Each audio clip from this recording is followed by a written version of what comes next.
মানুষ, যখনই মরণ তোমার কাছে চলে আসবে, তোমাকে তোমার আত্মীয় স্বজন, বাবা মা, ভাই বিরাদার, স্ত্রী পুত্র এত ভালোবাসে, কিন্তু খোদার কসম, তোমার মরণ চলে আসার সাথে সাথে একটা ব্যক্তিও তোমাকে ভালোবাসবে না। সবাই ব্যস্ত হয়ে পড়বেন, সবাই ব্যস্ত হয়ে পড়বেন। লাশটাকে মাটি দেন, মাটি দিলে তাড়াতাড়ি বেঁচে যায়। আপনার প্রাণের স্ত্রী বলবে যে খাটে আপনার স্ত্রীর সাথে আপনি শুয়েছিলেন, এতদিন গল্প করেছেন, আপনার বিবির সাথে গল্প করেছেন, ওই খাটে যখন আপনি মারা যাবেন, আপনার স্ত্রী বলবে খাট থেকে লাশটাকে তাড়াতাড়ি নামিয়ে দাও।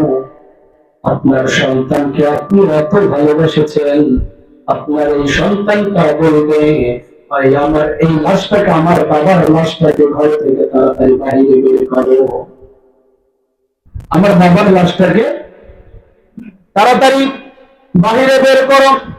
বলবে না বাবা, বাবাকে বাহিরে বের করো, ঘরে বলবে না, আপনাকে বলবে আমার বাবার লাশটাকে বাহিরে বের করো।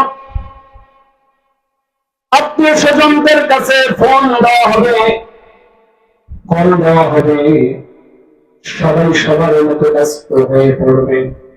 কেউ বাজাবে, বাজারে আপনার কাপড়ের কাপড় যেটা রেডি হয়ে আছে, ওই কাপড়ের কাপড়টাকে কেনার জন্য যাবে। কেউ বা বাঁশ ছাড়ে যাবে বাঁশ কাটার জন্য, আরেক দল যাবে কবর খনন করার জন্য, আরেক দল আবার ব্যস্ত হয়ে পড়বে মাইকিং করার জন্য। অসম্মানিত হাজিরিন, কিসের দ্বন্দ্ব এই জন্য, কিসের এত অহংকার? আপনাকে নিয়ে সবাই ব্যস্ত হয়ে পড়বে, সবাই শুধু বলতে থাকবে এই লাশটাকে তাড়াতাড়ি মাটির ব্যবস্থা করো, তাড়াতাড়ি দাফন কাফনের ব্যবস্থা করো। আপনাকে নিয়ে সবাই ব্যস্ত হয়ে পড়বে। দেখেন, কবরে যখন আপনাকে শোয়াবে, আপনার আপনজন সবাই কবর থেকে চলে আসবে। এত ভালোবেসেছিল আপনার এই সন্তান, সে হয়তো আপনাকে বলবে না বাবার সাথে আমি এখানে শুয়ে থাকি। এই সন্তান বলবে না, তাড়াতাড়ি শুধু ওই লাশটা কবরের মধ্যে দিয়ে তাড়াতাড়ি চলে আসবে। তার যে একটা শোক আছে, তার যে একটা শোক আছে, এই শোক হয়তো সর্বোচ্চ 2 ঘন্টা, 3 ঘন্টা, 4 ঘন্টা থাকবে। রাত্রি যখন হয়ে যাবে, তারা বলবে যা সম্পদ আছে সমস্ত সম্পদ গুলো ভাগাভাগি করে নাও। বাবার জন্য আমরা এই পর্যন্ত আমার ভাই বোন আত্মীয় স্বজন আমরা বোনেরা সম্পদের ভাগাভাগি করে করতে পারি নাই।